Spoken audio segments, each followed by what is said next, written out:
Junior Engine Seer Jim had spent the last few days discussing the problem with Junior Engine Seer Hannah. Neither of them had managed to think up any clever solutions, and there was no one else to turn to. Asking the senior tech priests for advice was right out, since they were half the problem anyway, and old Bill just didn't understand the issue. In the end, it was decided that their only option was to approach the problem directly. Which is to say, Jim would approach the problem directly. Hannah refused to go anywhere near that section of the ship. During his next nightly 75-minute organic recuperation period, Jim visited the storage room across from the Gellerfield generator. Remembering it was Tuesday, and after 1800, he bypassed the first two doors and made his way to the third, where the mechanical keypad he'd expected had been replaced by a data slate and a piece of yellow paper. Jim tried to ignore the Claymore mine mounted underneath the slate as he read the note. It was labeled, "Prove you are not a servitor," or orc. A second, smaller note said, "Case sensitive." It took 2 tries to get the illegible series of handwritten letters entered into the slate. Luckily, the mine had only armed, and the slate had instructed him not to move after the first mistake. Jim thought it was rather unfair to expect someone to be able to tell the difference between a lowercase and capital S. When the door finally opened, the engine seer made his way down a zigzagging corridor of sandbags.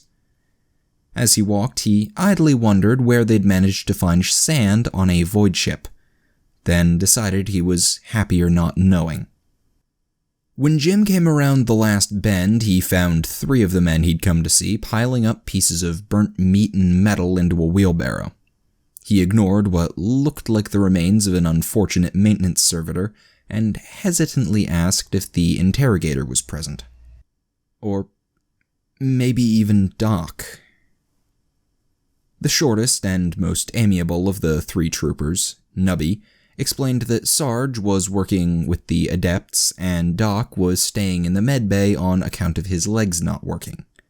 Several complex and undeniably obscene gestures accompanied this, either conveying Nubby's opinion of the adepts or what he thought Doc's actual reason for staying in the medbay was.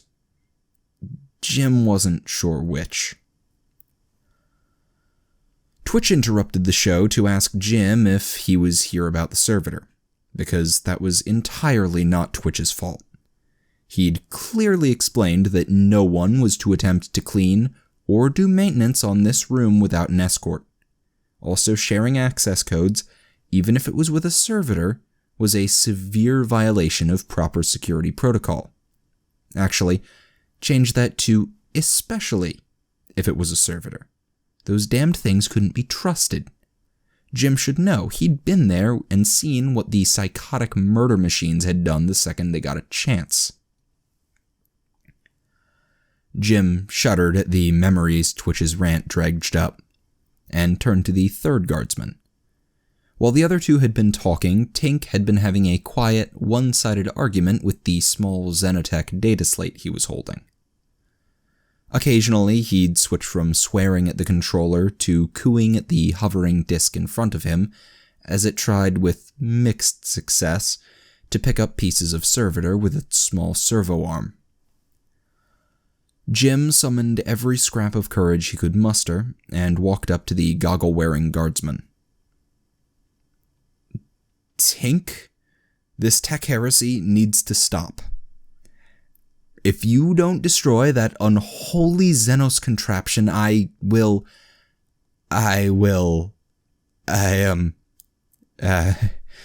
please don't kill me." Tink pressed the humming plasma gun, which Jim swore he hadn't been holding a second ago, a little harder into the engine seer's chest. In the most threatening voice he could muster, Tink asked, "What did you just call my waifu?" The All-Guardsman Party and the Xenotech Heresy. Nubby came to Jim's rescue before long. He carefully pushed the plasma gun to the side and reminded Tink that Sarge had banned the W word. Furthermore, this was Jim, the broest of cogbros. He was definitely on the do not blow in half with the plasma gun list, and hadn't meant to insult Tink's favorite toy. There was undoubtedly a reason behind his request, and if everyone would just settle down, this could all be sorted out without Sarge yelling at anyone. Tink grumbled about it not being a toy. She was a DX-9F exploratory drone, configured for stealth operations and tech interfacing, and her name was Hannah 2.0. Jim went blank as he processed this, then started sputtering in a mix of shock and revulsion. Nubby groaned and waved a hand at Twitch, who obliged by pegging the ranting trooper in the back of the head with a chunk of servitor. Both parties were hauled off and seated in front of one of the several whiteboards that had gone missing from the official briefing rooms. Jim boggled at the list on the board as Nubby forced a surly Tink to read off the last 6 items on it. Sarge's Zenotech rules. 1. Keep your stupid mouths shut. 2. If you want to use a weapon, it must be disguised as a lasgun or something. This includes your plasma hybrid monstrosity. 3. The drone is secret. It does not leave the barracks unless it's in its box, or you can make it look like a servo skull. 4. Sarge will be the judge of whether the drone actually looks like a servo skull. 5. The drone is not a she. 6. The drone does not have a gender at all. 7. The drone is not named Hannah or Thea What's-It. 8. The drone is not named after anyone, regardless of if we've met them. 9. The drone is named Spot. It is a good name, and it's actually sort of witty. All complaints must be handwritten and submitted in person to Interrogator Sarge. 10. Anyone who violates these rules or actually submits a complaint will be made to suffer in ways they cannot possibly imagine. After the base rules were re-established, and Tink had accepted that no one was going to be allowed to shoot anyone unless it was Twitch and there was an orc attack, Nubby asked Jim what the problem was. If he was here about our recent acquisitions, it should be obvious that we had the situation in hand. Everyone was aware of the Mechanicus's little rules about Zenotech and would be keeping a low profile, so no worries. None of us were ready for the explosion that the phrase "little rules" triggered. The young engineer leapt out of his seat and started pacing back and forth, frantically explaining that this wasn't a matter of laws or protocol. This was dogma. See, cogboys tend to be a little more religious when it comes to technology than most guardsmen, which isn't surprising. They're called tech priests, after all, but the exact nature of their religion is a little complex. Some of them loved all tech, especially the old and complex stuff, and would go around worshipping random things they dug out of space hulks. Others were all for getting and keeping their technology working as well as possible, or maybe even pulling apart things to see how they work. Some cogboys, though, were completely focused on stamping out any piece of tech, no matter how amazing, that didn't originate from Mars. According to Jim, about half the senior tech priests on the ship fell into that last category. Jim claimed these were the sort of guys who wouldn't just destroy a device they suspected of being Xenos-made. They'd also convert anyone who'd ever used it into servitors, then push the servitor into a plasma reactor. Nubby suggested that this was a bit of an exaggeration. The Inquisition always got a fair bit of leniency on this stuff.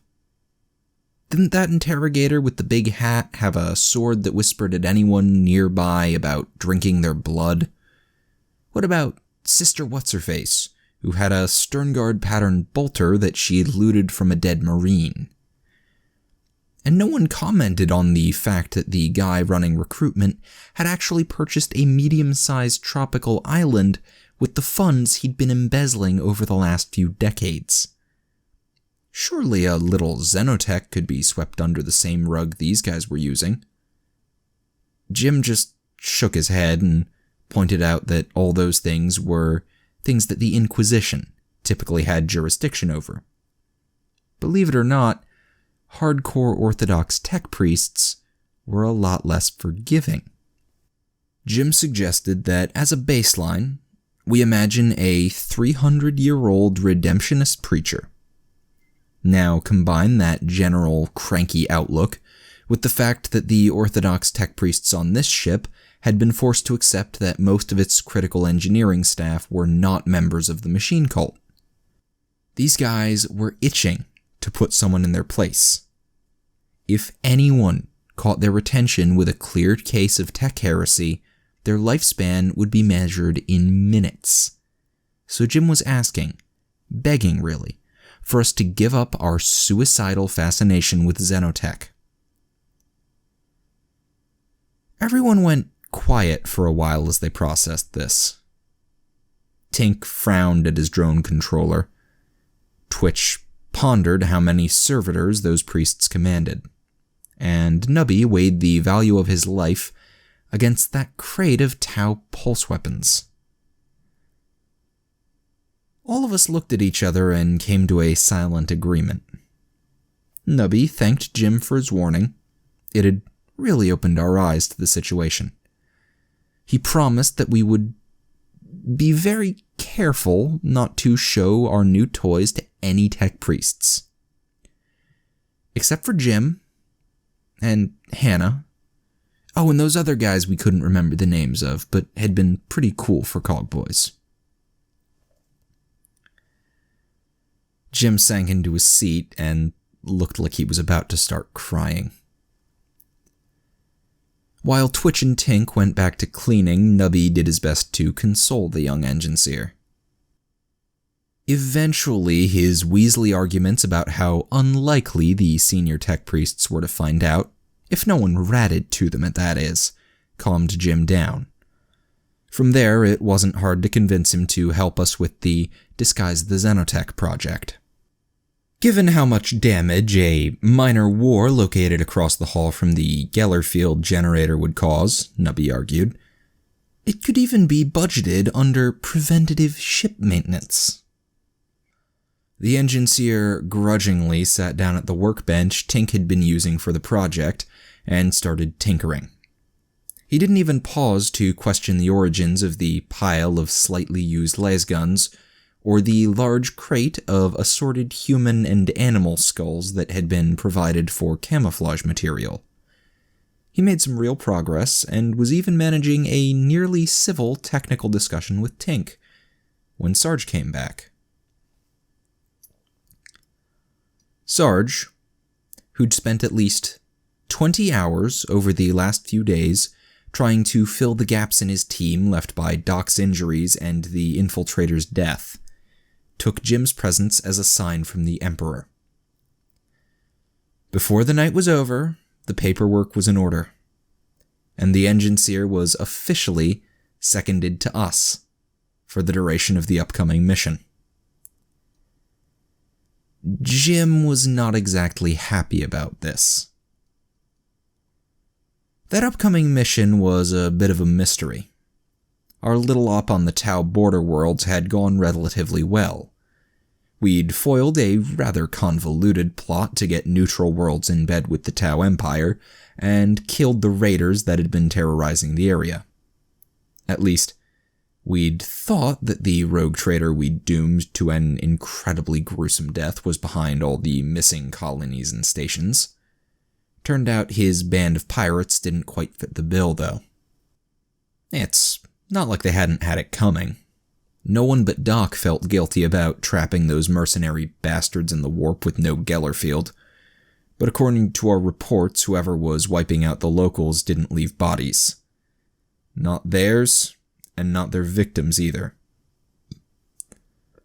That was pretty ominous, especially coupled with the fact that a few of the local inquisitorial teams on our little expedition had been on those worlds. None of them had sent out any messages. They'd just vanished with the civvies. Yeah, ominous. All those guys had been doing the same as us. Small teams of underfunded, underinformed, and under-everything-else inquisitorial agents sent out to look for trouble or to do something for Oak. We were definitely the last people to suggest that they should have been able to stop some sort of colony-eradicating doom thingy, but we'd expected them to at least get something out. Even if it was just an astropath message saying, "Shit, Tyranids," or "I feel the warp overtaking me, it is a good pain." They didn't, though, which meant that whatever had gotten them was even weirder than usual. All we had to go on was the information the Occurrence Boarder's captain had scrounged for us when the teams had missed their pickups.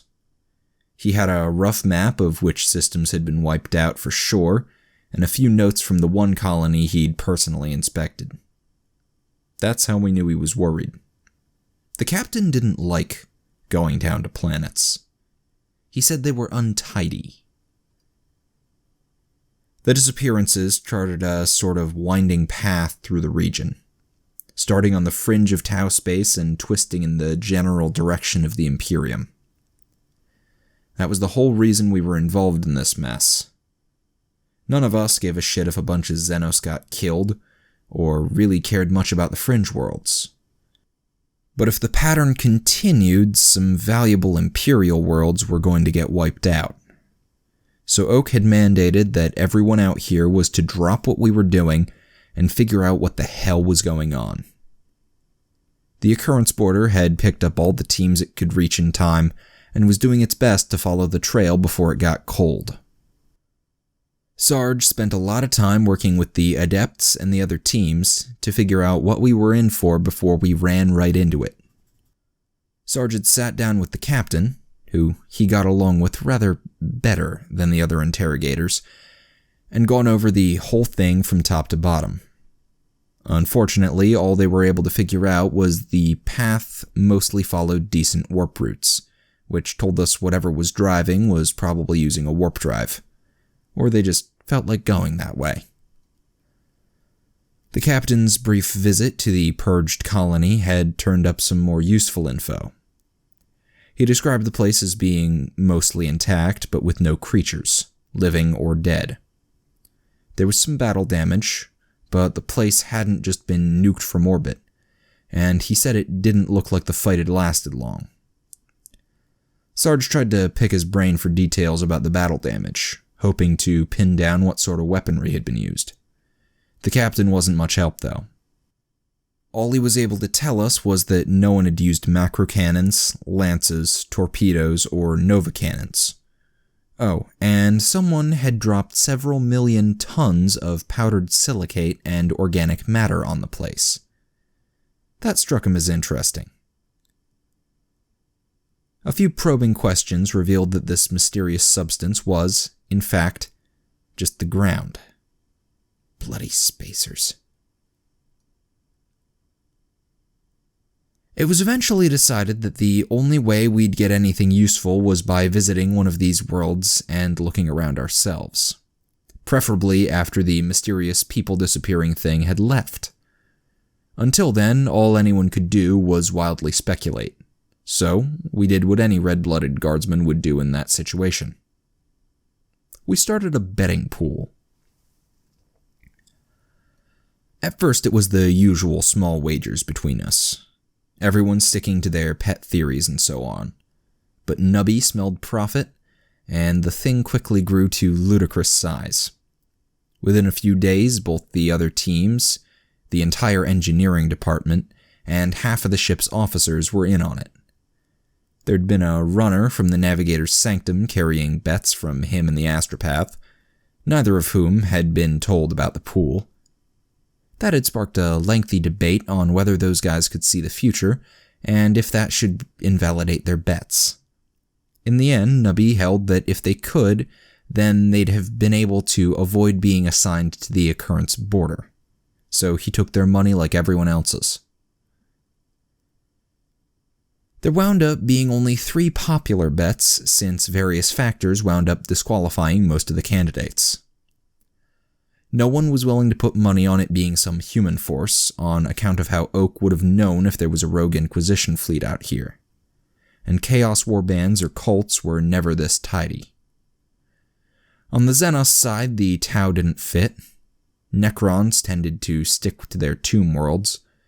Tyranids either left planets barren or full of Tyranids. And even Twitch couldn't figure out how this could be orcs. That just left warpy stuff, Eldar, or some really obscure type of Xenos. Sarge and Doc had their money on some sort of crazy warp shit, either a greater demon or some sort of massive phenomena. They didn't have any real reason behind the theory, but since it was the scariest thing anyone could think of, it had a lock on the pessimist vote.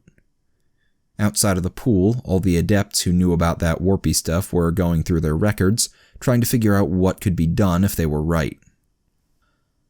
Meanwhile, after Twitch gave up on the orcs, he'd gone down to the adepts and gotten a full list of all the types of Xenos that lived out on the fringe.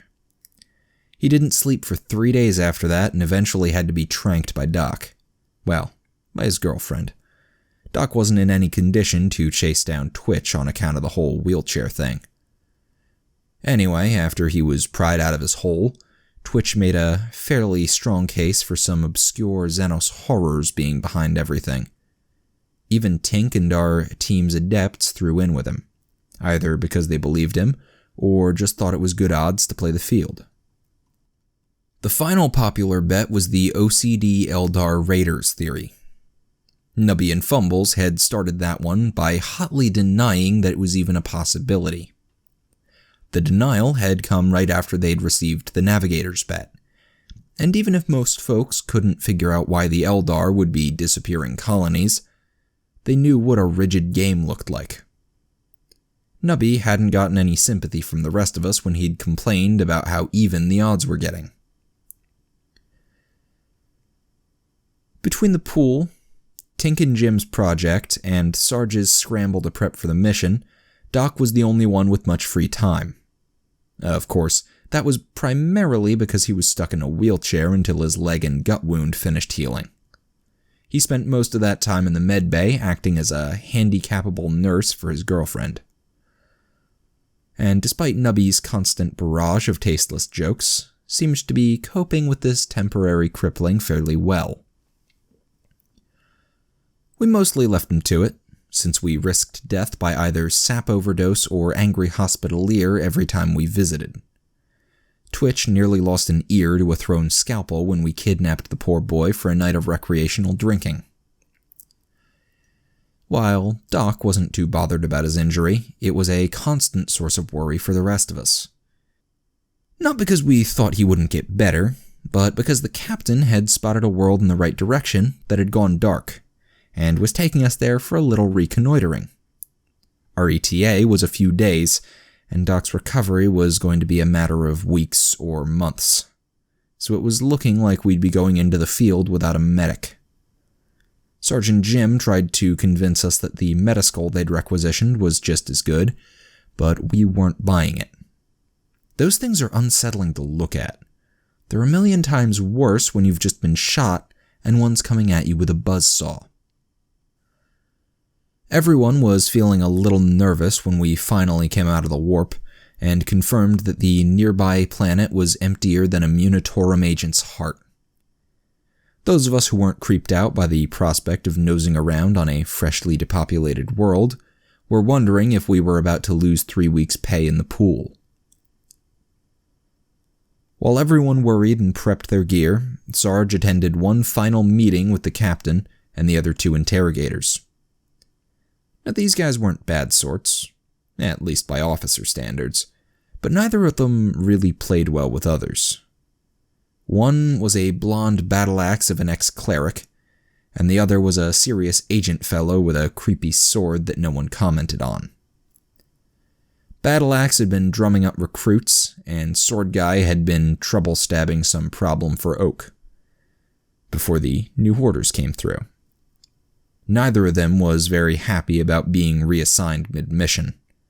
Despite their unhappiness, they'd treated Sarge well enough, and their adepts had worked with ours on the data processing.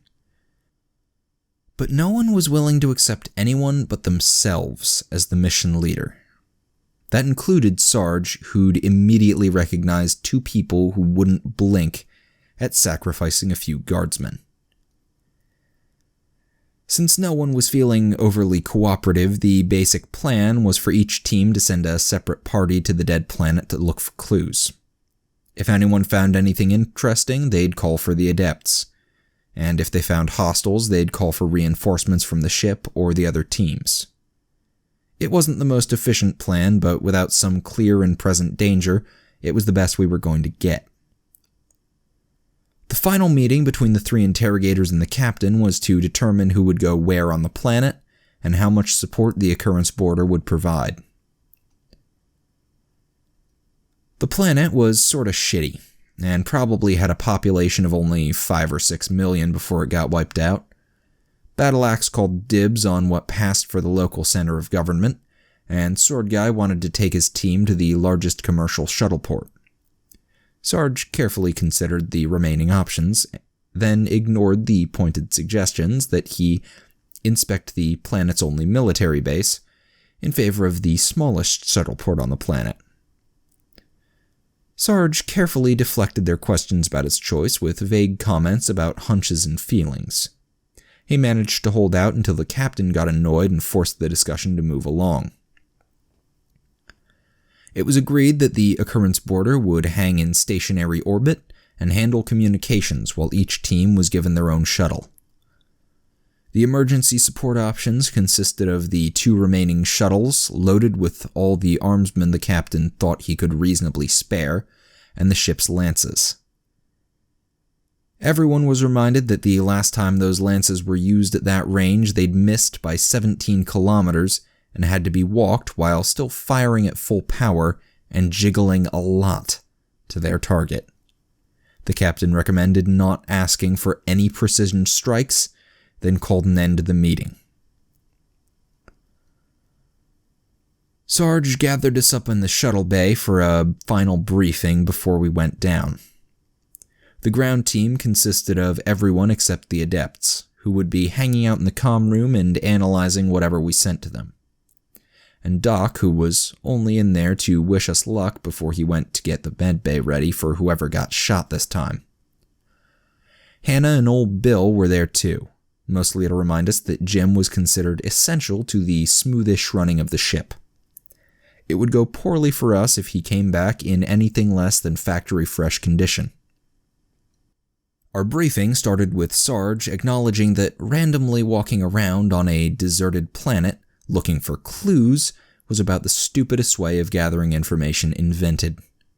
This stole Tink and Nubby's thunder and shut them up for long enough for Sarge to explain our real mission, which was to hang out within support range of the other 2 teams. If someone was going to try and kill nosy people, it'd probably start with them, and we'd be in a good position to swoop in and save the day, or make a clean escape. All we had to do was stay near the shuttle, and keep out of trouble while the people who actually knew what a clue looked like did the hard work. It was a very good plan. The cherry on top was the location Sarge had picked for us. He'd chosen it for 3 reasons. First, He figured that running around a military facility that was probably filled with partially activated defenses and undetonated ordnance was incredibly stupid, and no other location really had anything tailored to our skills. Secondly, it was pretty much between the other teams, which would make supporting them easier. Finally, the planet's climate was cold and wet, and that tropical island shuttleport was the only credible location that wasn't currently being rained, snowed, or sleeted on. So yeah, we were going there because it looked like it would be a pleasant day at the beach. Doc and his girlfriend looked vaguely jealous as we boarded the shuttle. We'd been offered a pilot for our shuttle, but 2 of us were qualified to fly the thing, and we preferred having someone we really trusted in charge of our only transport. Also, Nubby pointed out that they might rat us out to the other teams. Tink and Jim had a brief, heated debate about who was pilot and who was co-pilot, which ended poorly for both of them when their slap fight over the joystick knocked over Sarge's recaf. Aside from the brief excitement provided by Sarge chewing out the techies, the ride down was fairly boring. Even the view out the window was dull. The top half of the planet was white with snow, the bottom half was mostly water or clouds, and even Nubby couldn't find any obscene-looking continents. Twitch tried to liven things up by speculating on what type of Xenos horrors had abducted everyone, and what unspeakable things were being done to them, but stopped when Fumbles looked like he was going to start crying. Our first look at the shuttleport confirmed Sarge's genius. The place was obviously built as some sort of vacation resort for rich merchants. A quick flyover turned up a complete lack of people, vehicles, or Xenos monstrosities, and an environment scan revealed nothing more dangerous than a chance of sunburn. So we sat right down there on the beach. There was a final comm check and reiteration of the ground rules. Then everyone went off to enjoy themselves.